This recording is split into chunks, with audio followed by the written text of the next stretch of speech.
वाली कमीज़ है, आज इसका घेरा जो चौरस घेरे वाली, ठीक है, ये देखिए। और फ्रंट और बैक मैंने इकट्ठा ही कटिंग की है और मैं इसको इकट्ठा ही कटिंग करता हूँ। ये देखिए बैक और फ्रंट लहदा नहीं है, ये सब इकट्ठा ही है। आज मैं आपको इस वीडियो ਵਿੱਚ बताऊंगा कि तुसी कमीज़ दे कुर्ते दे एक साथ फ्रंट और बैक घेरा कैसे कर सकते हैं। ये देखिए ये वाला बूट इस्तेमाल करता हूँ मैं। ये देखिए दोस्तों, ये इसके बैक साइड है।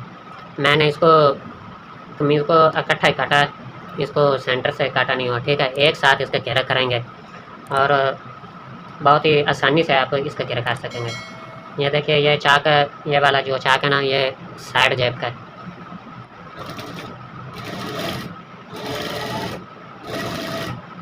इस तरह से दोस्तों आप आसानी नाल चौरस घेरा बना सकते हैं। ये देखिए।